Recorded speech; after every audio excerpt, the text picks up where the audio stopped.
Hi everyone, I'm taking this video for you from Eretz Israel. Unfortunately, I'm here and not there with you, but still I will try to make something, speak a little bit about this holy day, this sad day, this day of mourning and day of grief that for us is about to end, but for you, you are still in the beginning of the fast of Tisha B'Av.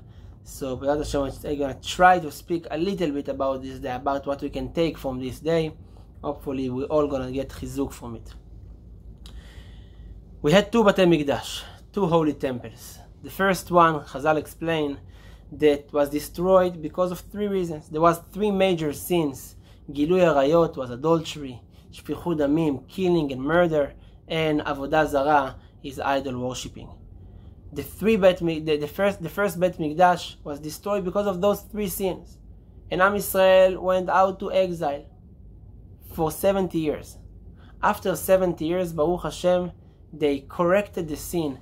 They did tshuva for those sins. And as we say in Megillat Esther, Kimu vekiblu haYehudim alehem ve'al zar'am. We did tshuva.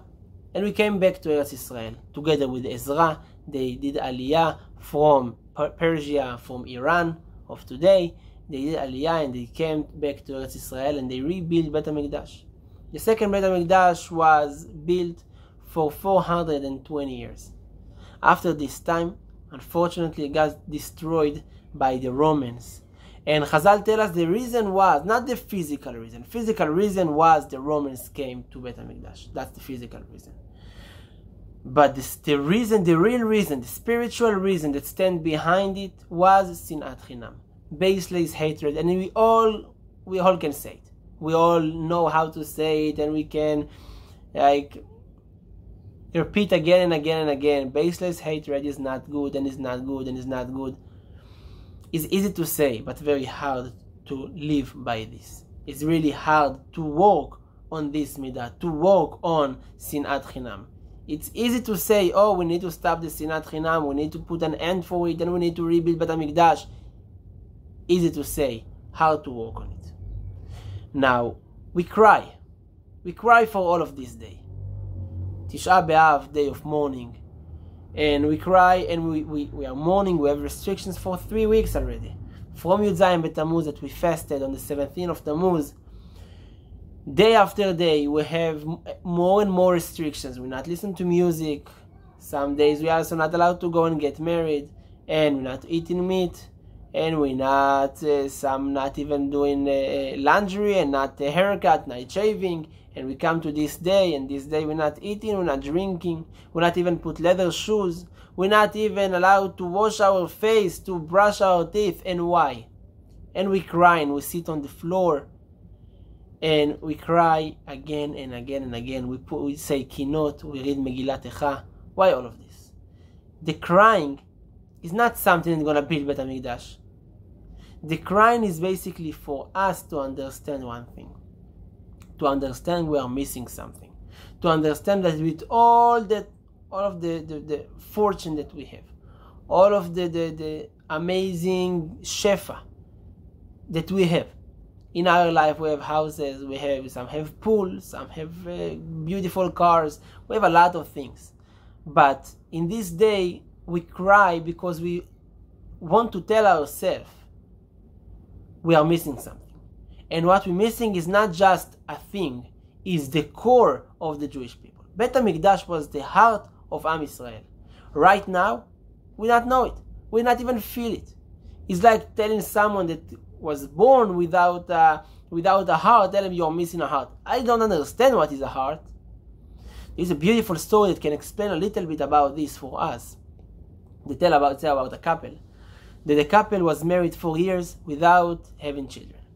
They cried, they prayed, they did they went to a lot of doctors. And Baruch Hashem, years later, the wife conceived, and now she is pregnant. The joy was tremendously. They was happy during all of the pregnancy. They came to the day that they waited for so long for it. The wife feel contractions. They went to the hospital. They go inside. She's preparing. She go inside the room. The husband wait outside. and praying to Hashem, saying Tehillim.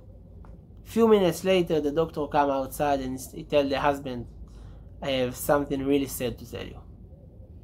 You need to make probably the most important decision in your life. We can save only one of them, either your son or your wife. And you need to decide now who you want to give up on. Who is the one that you say, that's it, I'm gonna give up on it and basically say goodbye. He said, I cannot do it by myself. Of course, it's not my life, it's her life. And he go inside the room and he tells his wife, I'm not able to lose you, but we really want the son. What should we do? I'm preferring you. Of course, we live together for years. I don't know who is the son. I want you. And the wife tell him one thing. The wife tell him like this. I waited for all of my life for this baby. I waited very long for it. Now, Baruch Hashem, it's about to come. I cannot live a day thinking and knowing that this son could have come to this world and I prevented it. I prefer to die and not killing the baby. And the husband cries, say, no, please, please. And she say, no, that's what I decided. I keeping the baby, I'm willing to die. And the doctor do the procedure and the wife died in this time. But the wife told him 1 second before she passed away, she told him, listen, one thing I want you to do. You're gonna take this son, you're gonna raise him. He's your only son, he's your only love, you're gonna raise him. I'm sure you're gonna give him all of the love in the world. But please, one request I have for you is when this son turning 13, when he comes to Bar Mitzvah, you're gonna ask him for one thing. You're gonna ask him to say Kaddish for me, because his Bar Mitzvah gonna be exactly in my yortzeit, exactly in the Azkara of his mother, of course, because he was born when she died. And that's what happened. And the son going, and every year when he have a birthday, she have a yortzeit, and they celebrate a morning together. And Baruch Hashem, 13 years later, the son have a Bar Mitzvah. The father purchased tefillin for him. Everyone excited. All of the family waiting to see Baruch Hashem, the son that the mother gave up on her life for him. Now what are you gonna do? And the father say, okay, now is the time. Now you are Bar Mitzvah. Please say Kaddish for your mother. That's her yortzeit today. And the son stand up, open the Siddur, and read Kaddish. Read it fast, and that's it, without even meaning to the world, to the words he say. And the father got really, really upset. He say, how can you do it? It's your first time saying Kaddish for your mother. The mother that loved you so much. The mother that gave up on her life for you. And that's how you say Kaddish on her? The son tells her simply and say, Father, I never saw my mother. I never felt what it is to live with a mother, to grow up with a mother, to have a mother. You know her. I'm not knowing her. If I'm not knowing her, how do you want me to be connected and get emotional for her? This son is a little bit make us mad, but we need to understand sometimes we are like this son. Sometimes we are like this son because we live our life without even thinking and knowing that we are missing something, that we're missing the core and the heart of the Jewish people. We got used for so long, for so much generations. We got used to living without Bet HaMikdash, with living of single wall, Western wall, Kotel HaMaravi. We got used to it. We put a note inside and we pray to Hashem and that's it. We got used to speak to the wall that we even forgot about the core, the heart that was behind this wall, on the Temple Mountain. It was Bet HaMikdash for so long stood in there, and we brought korbanot to Hashem in there. And all of the Jewish life is surrounding by Bet HaMikdash. If we open the Torah, we see so many mitzvot that unfortunately we don't have it today. Most of the mitzvot in the Torah we don't have today just because we're not having Bet HaMikdash. All of the korbanot, all of the tumah and tahara that we supposed to have, we're not having because of Bet HaMikdash. So we need to understand this day that the reason we cry and we sit on the floor and we're fasting, first of all, is for us to understand we miss something. We are not as it's supposed to be. We're not living the life we're supposed to live. After we understood it, hopefully after we understood it, and we got to the decision, yes, I want Bet HaMikdash. Now we get to the point of how can I make Bet HaMikdash? And that's the reason that we have this day. So we're not working, we're not eating, for us to have time to think, how can I be the reason for the building of Bet HaMikdash? Because Chachamim say in the Gemara that every generation of Bet HaMikdash wasn't built in that time is as if it was destroyed in this time. So now that Bet HaMikdash is not built yet, is as if right now, today, it was burning in fire. Today, the 10th day of Av, was the most of the burning of Bet HaMikdash was in this day. Is the same like right now it happened. Like yesterday was Bet HaMikdash and today it got destroyed. Why? Because if it wasn't built so far, it's as if it was destroyed right now. Why? Because we are still holding the same problem, the same sin that they had 1,954 years ago. The same sin of baseless hatred. As we say, it's very easy to say it, but it's hard to live by it. Baseless hatred means that every time that I hate someone, every time that I'm angry at a person, speak bad of other person, I look in a bad eye, I see negativity on my friend, on my wife, on my neighbor, that's baseless hatred. Because hatred always is baseless, always is chinam. There was no reason to have a real sinah. There is a isur prohibition in the Torah that say, Lo tisna et achicha belvafecha. You should not hate your brother even in your heart. You say, but no one knows it. Even in your heart, you're not allowed to hate him. That's what we need to take for ourselves in this time.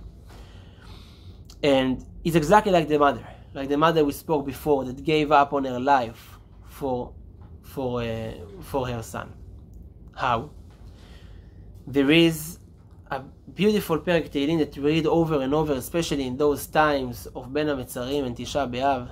מזמור לאסף, אלוהים באו גויים בנחלתך, טימאו את היכל קודשך, שמו את ירושלים לאיים. Asaf, one of those that wrote Sefer Tehillim, he say מזמור לאסף. There is a song to Asaf, and then he describe in there the destruction of Bet HaMikdash, and he say, Hashem, Gentiles came into your palace. They put impurity, tum'ah, in your sanctity, in the sanctuary. And the Gemara asks a simple question. What do you mean a song to Asaf? Mizmor le'asaf. Mizmor is a song, is a happy thing. Like we say Mizmor le'todah, we sing to Hashem. How can you say Mizmor le'asaf and thank to Hashem and praise Hashem and sing that much for that terrible thing that happened? So the Gemara says it's supposed to say Kin'ah le'asaf, lamentation, not song.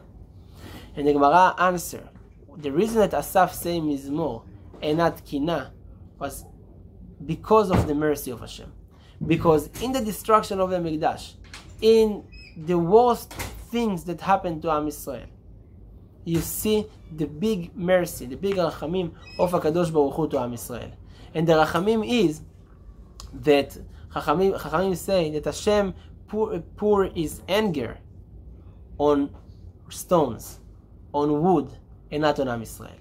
Because Hashem was angry on Am Yisrael in both Beit HaMikdash, in the first and the second one. And Hashem wanted to kill all of Am Yisrael, as it was after Chet HaEgel. After the golden calf, Hashem told Moshe, Heref mimeni v'ashmidem, leave me alone, I'm going to kill them all. I'm going to destroy them all, I'm going to wipe them off from the planet, and I'm going to make from you Am Yisrael. That's what Hashem wanted to do in the time of the destruction.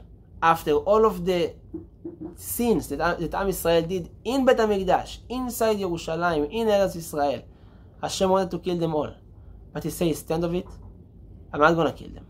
I'm not going to destroy my nation. Instead, I'm going to destroy my house. And Hashem put the fire on His house instead of on His people, on Am Yisrael. And that's the greatest mercy that Hashem could have done in us. Instead of killing us, we are standing here today and we are alive and we're crying for Bet HaMikdash that He destroyed for Himself, His house. And now for almost 2,000 years, He is without a house. When we are with the houses, with apartments, with whatever it's going to be, with cars, we are enjoying our life. When the Shekhinah is in exile and moving from one place to another, from this shul to another, without a permanent house as it was in Bet HaMikdash. There is a Gemara that tells us that in the time that the Romans entered into the Echal, into Bet HaMikdash, so there was into the Echal, and then in the Kodesh, there is Kodesh HaKodeshim, the Holy of Holies.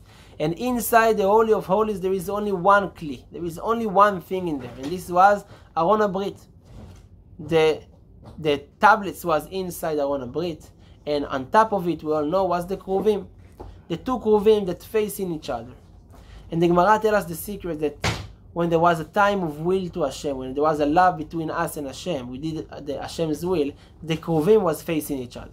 But when there was time of anger from Hashem, the Kruvim was facing the other directions. Meaning each one, even if it was gold, it was metal, but spiritually it was moving from this direction to another. In the time of destruction of Bet HaMikdash, the Romans entered the Bet HaMikdash, and what they saw? They entered Kodesh HaKodeshim, and they saw the Kruvim not only facing each other, but basically hugging each other. The Gemara say, Me'urim ze baze. They was really hugging each other. In the time that we would have think it's supposed to be the time of the biggest hate and the biggest anger from Hashem to us, Hashem say no. That's the time of the biggest will and the biggest love to Hashem, from Hashem to us. The Kruvim not only facing the other way, not only facing each other, they are hugging each other. Basically saying, Hashem say, I'm hugging you. And now when you go into exile, I'm with you. I'm going to exile with you. And the Gemara says that every place that Am Yisrael was exiled, Hashem was exiled together with them. When we are not back in Bet HaMikdash, when we are not back in Eretz Yisrael, Hashem is not completely back in Eretz Yisrael. The Shekhinah is still in exile. We see the tremendous rachamim that Hashem have. He gave up on His house just for keeping us and showing us how much He loves us, especially in this day. Chachamim say, according to the tradition, Mashiach is born in afternoon of Tisha B'Av, in the time of the biggest tsar and suffering and crying and grief. In this time Mashiach is born. From the time of the tremendous crying to Hashem and the tremendous suffering that happened to Am Yisrael and all of the generations, now Mashiach is born. Hashem says, I prepare for you your redemption, the Geulah, in the worst time, that you think is the worst time. You think is the time that I hate you the most. No, the time that I love you the most. And the reason I did all what I did is only because I love you. Because if not this, I was supposed to kill you. I was supposed to destroy my nation. But I don't want it. Because Bnei Bechori Israel, you are my firstborn. You are my first son, all of Am Yisrael. And the thing I love the most is you. So yes, I love justice. And yes, I love my house, Bet HaMikdash, and I love the Korbanot. But the thing I love more than all of this is you, Am Yisrael, each and every one of you. And what I want to tell you, that's what Hashem told Am Yisrael, what I want to tell you is that you supposed to love each other. At least as much as I love you. Because you are brothers. If you are my sons, you are brothers. And the reason we're going to end up with one sentence saying in Tana Devei Eliyahu. Tana Devei Eliyahu is a series of brightot saying as a whole sefer that's said by Eliyahu Navi. And Eliyahu Navi tell us what Hashem said in Shamayim. And he say, Banai, ma ani mevakesh mekem? What I'm asking from you. So Hashem can ask a lot of things for us. But he say, no, I'm not going to ask anything because whatever you have, I had and a lot more. If you have money, you're not going to give me money. Money not going to help you. I'm not going to help me because I have all the money in the world. You are mine. Your house is mine. Your children are mine. What I'm asking for you? I'm asking for only one thing. שתהיו אוהבים זה את זה ותהיו מכבדים זה את זה. That you're going to love each other and you're going to respect each other. That's the only thing I'm asking for you. That's what Hashem told Am Yisrael back then by Eliyahu Navi. And that's what we need to understand right now. So yes, sometimes people can drive us crazy. Sometimes it's a problem with our children, with friends, with the wife, with the husband. Sometimes it can be a problem in work with the co-workers. But we need to understand, in order for us to be the reason for the building of Beit HaMikdash, is to learn how to forgive, how to pass it on, how to not stop and say, oh, I'm gonna stand on what is mine. I'm gonna, if I am correct, I'm gonna fight with him. I'm gonna fight with her because I want justice. No, Hashem also loves justice. His stamp, the stamp of Hashem, the chotam of Hashem is emet. As we end Kriyat Shema every day, Adonai Elohechem emet. Emet, justice, the truth, that's the chotam of Hashem. But more than this, Hashem love the shalom. The name of Hashem is shalom, peace. So yes, sometimes we love justice and we say, no, by the justice is like this, and we should fight them, and we should scream at them, and maybe you're right. But there is something more than this, more important than this. Love them. Speak good about them. Look at them in a positive view. Don't see the negativity, see the positive. So yes, there is negative in the world. We are not in a perfect world. We're waiting for Mashiach to make this world perfect. We are not in a perfect world. But we need to make our view on this world perfect. We need to make our view on this world, on other people, on our friends, on our brothers, in a positive view. When we look on other people positive, we're gonna think on other people positive. When we're gonna think positive on other people, Be'ezrat Hashem, we're also gonna love each other. We're gonna put an end, at least, if not loving, at least not to hate, at least not to fight, not to argue.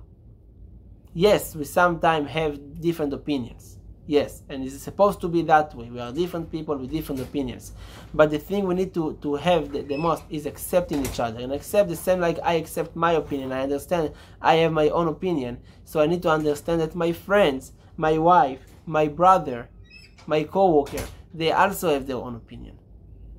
And if not to agree with the opinion, at least to accept it. And live with it. And not fighting with it, not to argue with it, not to make fights, not to make more problems, because we have enough problems. We need to put an end to all the problems we have. And Be'ezrat Hashem, that's going to be the reason. I myself, to be the reason for the building of Beit HaMikdash. Each one's supposed to say it to himself. So yes, it's easy to say, no, but everyone is hating each other. I'm not going to do anything. No, you're going to do something. If Hashem put you in this world today, He wants you to do something. He wants me to do something. So each and every one of us, not going to say, oh, let's correct the others. No, first correct yourself. Look on the mirror and say, today, this day, look on the mirror and say, how can I be a better person? How can my tomorrow not going to be like yesterday? The day after Tisha B'Av should not be like the day before Tisha B'Av. So on Tisha B'Av we're not eating, tomorrow we're going to eat, yesterday we ate, that's it, that's the difference. No. The difference between yesterday and tomorrow going to be that until today I had hate for others. I had fights with others. And I used to put more fire to the fights I had with other people. But from now on, I'm going to put an end to it. It's very easy to say, it's hard to live by it. But we need to accept, to take on ourselves one Kabbalah, to accept on ourselves at least one thing, at least with one person. After Tisha B'Av, I'm going to change everything. And I'm going to give a reason to Hashem for all the mercy He had for us. I'm going to tell Him, Hashem, you had a lot of rachamim, a lot of mercy for us during the generations. Now I, myself, this simple, small person, I give you a reason that you're going to understand how important it was for you to give mercy. Just for bringing me to make this little bit of peace in the world. And Be'ezrat Hashem, that's what's going to cause, that's going to make the building of Beit HaMikdash Be'ezrat Hashem soon in our time. ברוך אדוני לעולם, אמן ואמן.